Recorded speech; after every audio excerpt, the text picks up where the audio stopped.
Another day, another content na naman today. Heto nga pala yung mga pangyayari sa aming buong araw. Medyo tanghali na nga nung bumangon ako sa higaan. Nakita ko nga na sobrang sweet nitong dalawang to. Bay, akala mo naman talaga. Close yarn. May pahawak-hawak pa naman talaga ng kamay. Pero eto na nga kapatid. Kanina pa nga daw gising yung asawa ko dyan. Abay, nagising naman talaga ako sa kalampagan ng kaldero. Pagbangon ko nga dyan mga kapatid, in fairness, malinis na yung Sabi niya hapagkainan. nga sa akin mga kapatid na hindi niya na nga daw muna ako ginising. Kita niya nga daw kasi ako natulog-tulog habang nakanganga. Hindi ko nga alam kung ang sweet niya sa part na yun o nang iinsulto lang. Sayang at hindi ko na nga napakita sa inyo. Paghuhugas niya nga ng mga kaldero. Pagkatapos niya nga daw ginawa yun mga kapatid, huminga nga daw muna siya at para makapagpahinga. Dahil nga mga kapatid, may pasok na naman siya mamayang alauna. Sabi ko naman sa kanya, ito naman ang oras ko para bumawi sa kanya. Wala na nga akong sinayang na oras at hiniwa ko na nga yung patatas. O, hindi muna ako magpapahula kung ano lulutuin ko, Kapatid, samahan mo na lang ako habang nagkukwentuhan tayo. Eto na nga. Grabe, napakamahal ng bilihin ngayon, Kaya no? nga natutuwa ako sa ibang napapanood ko. Yung may mga iba't ibang tanim silang gulay. Isa nga rin yun mga kapatid sa mga pinaplano ko. Nako, konting laki-laki pa talaga sa anak ko. Bungkal kayo sa aking mga lupa kayo. So, ayun na nga mga kapatid, isinabay ko na nga dito yung sibuyas. Hinayat ko na nga rin pala pati yung bawang. Para nga kumpleto na mamaya yung ilalaglag ko sa mantika. Ayun na nga mga kapatid, humabol nga ng request si Master. Parang nagkikrave nga daw siya sa pritong itlog. Sabi ko nga sa kanya mga kapatid, Pritong itlog lang pala yung cravings mo. sana kanina mo pa sinabi. Para hindi muna ako tumayo tapos na-extend ko pa yung tulog ko. Charot lang, syempre hindi pwede yun, nanay tayo. Ibang-iba na talaga kapatid kapag nag-asawa ka Lahat na. Lang kasi ng bagay damang-dama mo. Katulad na nga lang ng pagmahal ng mga bilihin mga kapatid. Dati-rati naman mga kapatid, wala akong pakialam dyan. Kahit gaano pa tumaas, bumaba ang mga bilihin. Basta ako, papasok ako, kakain ako, may baon ako. Kaya nga tama din naman yung sinabi ng mga matatanda na ang pag-aasawa daw ay hindi parang isang kanin na mainit na kapag isinubo mo tapos ayaw mo na luluwa mo na lang. Pero alam niyo mga kapatid, para sa akin, pag-aasawa ay isang biyaya ng Diyos. Na nakakapagod pero masaya. Kaya shout out sa asawa ko. Ay parcel ako, ikaw na bahala dyan. O bago pa nga humaba ang usapang pag-aasawa, inirapag ko na nga pala ang kawali sa kalan. Kung mainit na nga ang langis, ibinuhos ko na ang binating itlog. Kapatid, hindi ko na nga pinatagal yan. At hinango ko na nga rin siya dyan. Dito nga kapatid, sa parehas na kawaling pinagprituhan ko, dyan ko na nga rin ginisa ang sibuyas at bawang. Wala na nga hugas-hugas yan. Ganon din naman yan. Parehas lang naman mantika ang ilalagay ko dyan. So ayun na nga, habang nagpa-party sila dyan, binuhos ko na nga rin tong patatas. Pagkatapos kapatid, hinalo-halo ko nga lang sila hanggang tuluyan na mag-isa ang bawat isa. Hintay ko nga lang palang lumambot ang patatas. Pagkatapos, hinango ko na. Dito nga, ibinaba ko na ang nahugasan kong beef giniling at binuhusan ko na ng mainit na tubig. Dito nga kapatid, hinihintay ko na lang maluto ng tuluyan ang beef giniling na yan.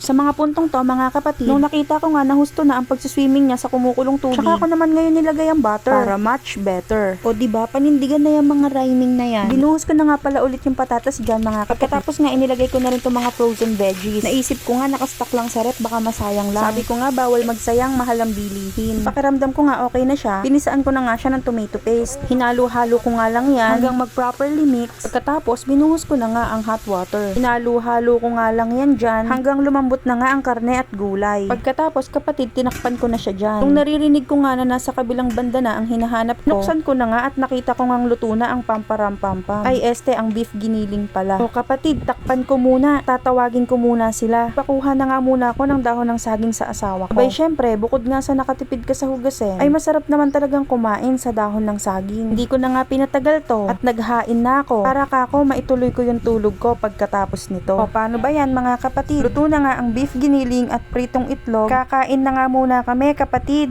Goodbye! Bukas ulit!